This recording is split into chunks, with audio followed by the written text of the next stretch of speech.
Yo, SorceryCon 2026 wrapped up this past weekend, and I hope everyone that attended had the time of their sorcery lives. I can't lie, I had quite a bit of FOMO all weekend. Luckily, I had time to catch a live game here and there and return to the VODs on YouTube for anything that I missed. Congratulations to the top 8 finalists and CJ from Old Fashioned Nerds for taking first place, the bragging rights, and the original painting of Silver Bullet. We will get to those winning decks later in this video. First, a quick summary of answers that I found relevant to share from Marcellus's interview with the Eric of Eric's Curiosa for those who didn't get a chance to watch. The team is happy with Gothic and how they have been able to really hone in on the thresholds. I agree with this because cards like Poison Nova and Grapple Shot might be too good for a single threshold. Also, the two threshold sites provide a good level of decision making, in my opinion, between sites with abilities to impact the board and sites that impact your ability to even cast spells. You see, some of the strongest cards now require more threshold, which definitely makes it feel more fair. The topic of the Druid nerfs came up, and Eric explained that ultimately the decision to errata the card, while difficult, was made because adding anti-Druid cards would nuke other avatars. Archimago in their eyes is a good example of a powerful avatar that they can print tools against now and in the future. Unfortunate news for my Death Speaker, as he is my main avatar, but it's not looking too hot right now with all the cemetery hate, among other things. Now, I can't remember the exact question asked, but in one of Eric's responses, he did recognize that water is reaching a critical mass of high impact uniques. Not sure what that means, but going forward, there's some folks that have expressed concerns that we might get to a point where it's my stack of uniques versus yours. Eric was asked if there would be a 2026 roadmap provided to the community, and he responded by talking about, and I loosely quote, every year we fix one major thing about the game. They are working on the Gothic Store plate kits right now, and for the next set, they are looking to send out those respective plate kits simultaneously on release. If you have a local game store nearby, this is pretty cool news. On the topic of the amount of cards for future sets, Eric explained how difficult it was to curate the 440 cards in Gothic, so we should expect set sizes somewhere between the 440 of Gothic and the 220 of Arthurian Legends going forward. Overall, there was much less information this time around than last year's SorceryCon. I remember last year we had a Dust Store preview for the next drop, and even a bit of an Angels and Demons teaser for the next set that turned out to be Gothic. Eric was unable to be at SorceryCon in person this year, so I will give the Eric's Curiosa team the benefit of the doubt that they will have some exciting announcement in the near future. Fingers crossed. Now let's get to the good stuff. According to the Sorcery Play Network, there were 201 registrations for the SorceryCon Constructed Championship Tournament. Pretty solid turnout. Shout out to Bruce from Golden Eagle Cards for making public the data that I used for this results video. If you would like to take a closer look at the data yourself, or simply just want to take a look at all the deck lists at the tournament, you could find it at the Sorcerer Summit website under the Top 8 Decks tab, or simply sorcerersummit.com/top-8. There you will see breakouts for top 8, top 32, top 64, and everyone else, as well as the popularity of specific cards. Let's check out the full tournament breakout. Of the 189 decks, 67 primarily contain water, 58 fire, 40 air, and 24 earth. This makes me sad as someone whose favorite element is earth, as this shows how down bad earth currently is as a main strategy. I have been working on a Geomancer list for the past couple of weeks now, and not gonna lie, I have thought about giving up on it. Maybe you will see it as a deck tech on this channel if I can ever get it to a place where I'm confident it can perform. Anyways, back to the SorceryCon results. The element presence chart shows that all elements are represented in 40 to 60% of decks. Looking at this chart, it tells me that air is the most popular support element currently, as there is a 70 deck difference between air being a main strategy and air being present in the deck.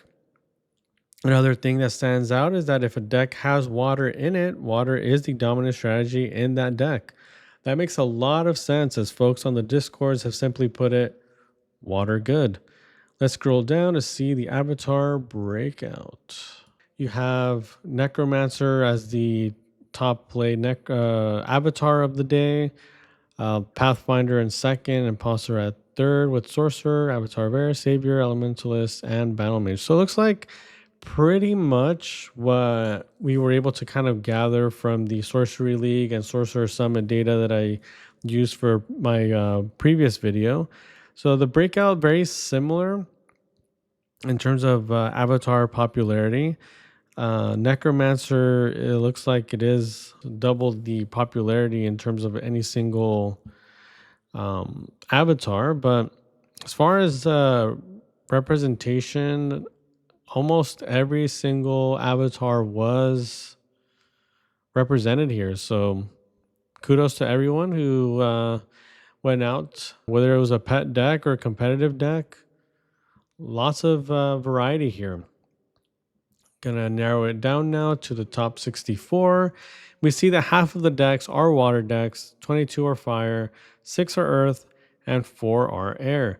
A bit of a yikes, but I am going to try my best not to go full doomer here. Surely the top 32 will be a little better.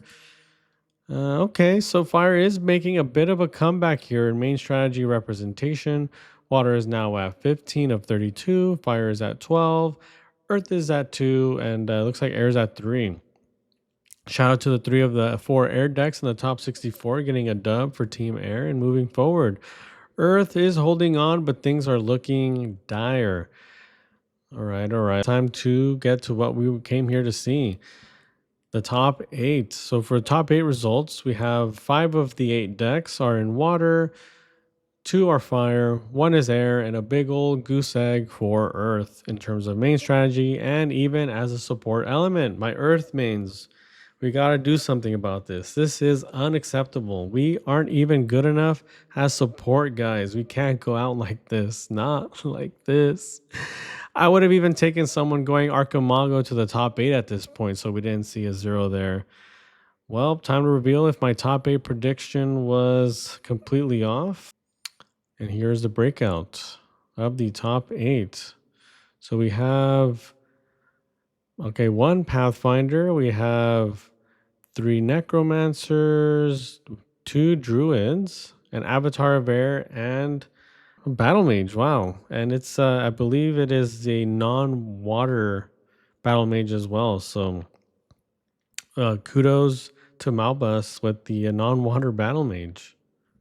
While it is depressing and I would rather hide in a corner, let's take a quick look at some of the top lists by avatar. A lot of the top 8 were similar, so instead of comparing, a water necromancer to another water necromancer, I am going to look at the topmost list for 8 individual avatars. These decks will be in the description below for those who want to take a look at those lists on their own. You have CJ on the Dank Magic Water Air Necromancer.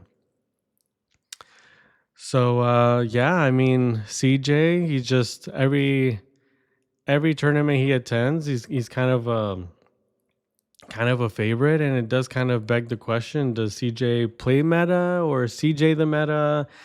It's kind of hard to tell. I mean, even in beta, he was rocking and rolling with his Seer Roots deck, and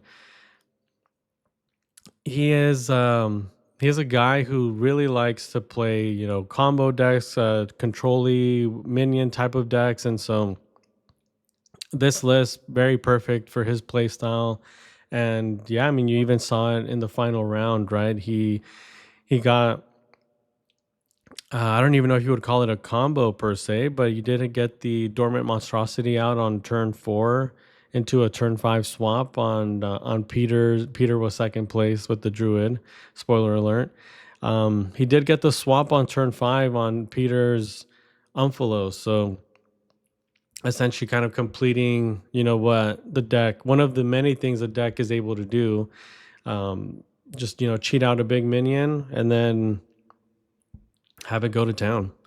And so no, CJ is a great guy. He's eliminated me a couple of times from different top cuts at different tournaments. So maybe I'm a little salty. Kind of hate the guy, but I love the guy. He's pretty cool. But not gonna continue glazing him too long. Let's move on to the second place list. There is a video recently that came out of CJ with the Eternal Journals folks at the Common Sense podcast. So if you want to know more about this first place list, go check them out. Second place, we have Peter the Great on Druid. Right, you heard that right. It is Druid, and a bit of a poetic ending to SorceryCon 2026. You had Druid, the big bad of the previous set, against the potentially the new big bad of Gothic and Necromancer. And so the two faced off, and maybe in different circumstances the game would have been a little closer, but yeah, that's just kind of what Necromancer is able to do that perhaps Druid was never able to do, was just cheat out these really big minions and kind of go off on a little bit of a combo style of play. But let's talk about Peter's list a little bit here. He does have one spicy sphere of animosity that able to kind of help you be aggressive, but also stop Pathfinder, because Pathfinder is another popular list, right? So sphere of animosity. If you play against a Pathfinder, a little cheeky. They're not able to fully develop their board. Because with the Spear of Animosity, they're unable to leave that 2x2 grid. Let's see what else. Looks like Peter is going a lot harder on air than most other water decks that are splashing air, right? You have Bane of Aventus, you have Hounds of Enduros, even a Legion of Gaul. So high threshold spells within air, and the site base does reflect that as well. You have the Dark Towers, you have Four Den of Evils, even the Pawns to kind of help you cast some of your beasts, Lugbog Cats, even 3 copies of Gyre Hippogriffs. So definitely a list that's looking to be a little more aggressive and a little faster as well. It's running towers. So congratulations to Peter, another super cool guy. Honestly, between CJ and Peter, either could have won, and I would have been just as happy. Yeah, so great showing. And Druid looks like not gone, not totally gone, even after the errata and the nerfs. Still here, second place. Move on to third place finish by Jay Sala on Pathfinder, an ethical mono fire Pathfinder list, right? No hamlets ablaze, no castles ablaze, or the salty earth. So congratulations to Jay Sala with the third place. He was 8-0 on day one, so definitely had a lot of momentum going into the top 8, but it looks like unfortunately he did lose the one match that when it mattered. So still third place, super solid showing. Mono fire lists with the deck philosophy that Pathfinder will be able to straight up draw enough damage over the course of a game to kind of finish it off. So looking at the minions, all very solid, just very aggressive minions. And then looking at the magics, looks like it is a little bit of a all gas no brakes type of situation. Even like 2 infiltrates, 2 betrayals, no poison novas, no really like a control-y type of magic. So super solid Pathfinder list, third place, definitely one of the decks to be in the format. Next deck we're talking about is the Avatar of Air. So Carnifact took Avatar of Air to a top 8. Congratulations. Um, as far as this list goes, looks like it is Airfire. And we have a Forsaken gamer. Wow. Haven't seen Forsaken in a list before, at least not in a competitive list. So I do wonder how Forsaken ended up playing out. It must be cast to an outer column, so I feel like it takes a couple of turns to get in, but I suppose that if you layer the minions out, right? If you have this as a 2 drop and then you have a 3 drop, a 4 drop, then once the minions all kind of start attacking at the same time, maybe it is a little more difficult to remove multiple threats at once. So I can kind of see the philosophy behind Forsaken, but yeah, would kind of maybe I'll see if there's a match I can watch just to kind of see how this sort of card choice ended up affecting any of the wins in his day. Another observation here is that there are some interesting card ratios. I see, for example, 2 Violimps instead of the usual 4. You have one Avenging Angel that you could play a 3 of, and seems like it'd be right at home with the deck like this. But playing one here, playing one Hounds of Undaros that I do really like into water matchups. So maybe you could go up to 2 on this, but again, maybe Carnifac did some number crunching and kind of decided on these numbers of card ratios, right? Because even Renata's True Blood at 1 and Grandmaster Wizard at 1, maybe you just don't want to draw really too many of these cards in any one game. And so, okay, I can kind of see it.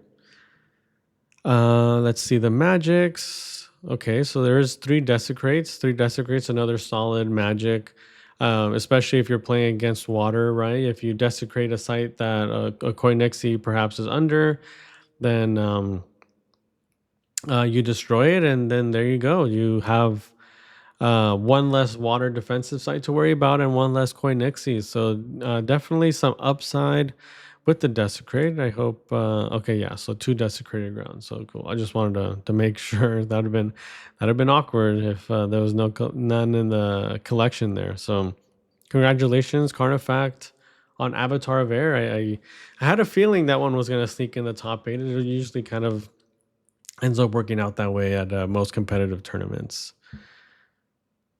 The last list that I'll be talking about in the top 8 is Battle Mage. A big surprise. We have a Battle Mage in the top 8, and it's not using any water. Even more surprising is that it is kind of a Voltron style list here. You see 23 artifacts in the main deck. You have really interesting cards like the Rack that hasn't really been seen in a whole lot of decks. You have 2 Chains of Prometheus that makes sense if you want to remove, kind of move big minions out of the way for the Battle Mage to be able to get in for the 3 damage. And I see a lot of acceleration here as well. You have Amethyst Core, you have Key to the City, you have the Ruby Core, 4 water, Shrine. And so it does seem like Malbus wanted to have his Battle Mage kind of going on the offensive as soon as possible before his opponent can fully set up what their strategy is. And yeah, cards like Flaming Sword, as well as looking over at the magics now. Yeah, Flaming Sword, Whirling Blades is really potent. 1 Poison Nova to clear the way as well. A spin attack, a leap attack. So yeah, it seems like the magics as well as a lot of the minions as well. Not a lot of minions, but Siege Giants, Order of the Pale Worm, Warhorse. So it kind of seems like a lot of the deck, if not all of the deck, is essentially trying to aid the battle mage in its mission to completely go face. And so very cool list. I will have to try this out. It looks a lot of fun. Very akin to, a lot of the battle mage lists when I first even got into sorcery. When I looked at battle mage, this is kind of like the idea of what a battle mage deck can look like. And since then, there's been a Shrink the Frog and other styles of battle mage that have probably done way better than what I could have made back in the day. But yeah, super fun looking list and a top 8. So a serious contender in the meta. So if you're a battle mage enjoyer, worth taking a look at.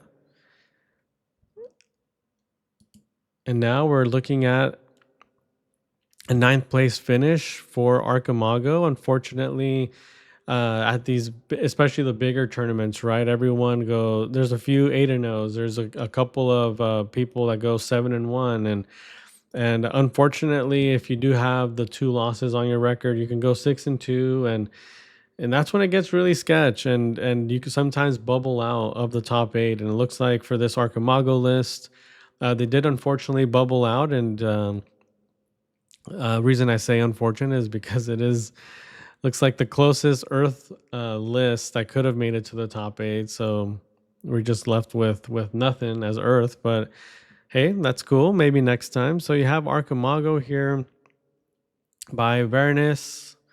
Hopefully I said that right now. Very nice, Vernis. Again, unfortunately bubbled out, but has a very clear game plan as Archimago. You see 44 magics here, and looks like as far as the magics go, I see that the game plan is essentially border militia guards as one type of win condition, and then you also have, or maybe just to stabilize, right? Pretty valid. But also major explosion crater rises kind of as your main finishers with for the deck. So Archimago, not a list that I have too much experience playing against, but have been getting closer and closer to potentially playing it myself. Just because if this is kind of the way that Earth is going to be viable, then I might just have to do it this way, right? So yeah, awesome list. I see that the only minions are essentially just high impact type of minions, and even a Morgana Le Fay, which is kind of cool in this list. If they destroy Morgana and she goes to the cemetery along with all the cards in her hand, well, those are just kind of cards that feed into the Archimago. So very cool list, and one that I'll probably try for myself at some point. Next list here is by Brosiv Stalin, Pandemonium. Went 6-2 with Blade Dancer. That's definitely was not on my bingo card to see a Blade Dancer do so well. Brosiv Stalin, awesome guy. Played a lot of Battle Mage from what I've seen, and so now moving into Gothic, trying out the Blade Dancer, and looks like he did very well. Another rack sighting here in the artifacts. So potentially a card that maybe if whether you're playing it yourself or you see it aggressive avatar on the opposite end of you, maybe something to consider is what happens if they play a rack on themselves, right? You're gonna get stretched out. You're gonna be able to be attacked from different angles now, and your avatar itself is gonna be cover a bigger surface area as well. So interesting card. I do wonder if there's any funny stories with the rack and just how big somebody got the avatar to actually get. I would expect a lot more artifacts here, but it looks like it is just kind of crown, sword and shield, Rongo Miniad, and the rest kind of just seems like an aggro, like just a mono fire aggro list. Looks Maze Minotaur sighting. Okay. Enemy minions can't move themselves out of maze of 9 locations. Okay, so it does kind of restrict some movement, but looks like it is a lot more just fire aggro with siege giants, war horses, um, blaze. So it looks like it's just kind of focus. It is focused a little bit on just giving blade dancers some movement. Um, Cool list. Wow. Don't really know much else to say. I mean, it's a blade dancer, right? If you want to play something new, definitely worth taking a look at. And we're gonna move on to the last list that I'll be talking about in this video, and it's a uh, cat of all trades with Elementalist. Scorched Earth, ranking at 16 overall at the 6 and 2. So, congratulations on a very respectable top 16, especially as an elementalist. I expected elementalists again, kind of like when I mentioned the battle mage in my previous video. I expected them to have a solid water base in order to kind of ascend to the higher ranks, but looks like we have another essentially an earth fire list with a lot of aggressive threshold requirements, but elementalist kind of shines in that regard. I did expect to see more multicolor spells like apply alkahest, blasphemy, but looks like they chose not to run with that, and more of a just earthfire good stuff it seems, and with the splashes of King Arthur and Queen Guinevere to that X factor almost, where it's not really a typical card scene. So, for example, King Arthur, if somebody takes control of your card, you put down a King Arthur, and nope, no, you don't. And then Queen Guinevere being able to untap a target allied minion once on your turn. So, sneaky, very sneaky. You could attack with a Rebix for 4 and then attack again, and et cetera, et cetera. Even Infernal Legion, right? If it takes 2 steps, all of a sudden your opponent wasn't expecting it, and then there you go. You have an Infernal Legion in your face. So congratulations on achieving such a high position for an elementalist, avatar that's currently flying a little under the radar and fun to watch. And that'll do it for today. Appreciate you hanging out to the end of the video. While there is no other huge tournament like this in the immediate future, I will continue to monitor how the meta shifts post SorceryCon and report it to you for the mid-March meta snap. I hope you weren't totally discouraged by the domination of water at the tournament.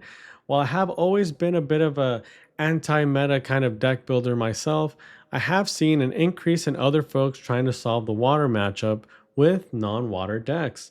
Let me know in the comments below if you would like me to highlight more top lists from avatars that weren't mentioned in this video. I think it's important not only to honor the top winners, but also folks who took a very specific avatar, perhaps a pet avatar, as far as they did. Lastly, I truly appreciate all the support and feedback I got from the first video on the channel. I will continue to put out relevant content to the best of my current ability. Thank you again for your time, and take care.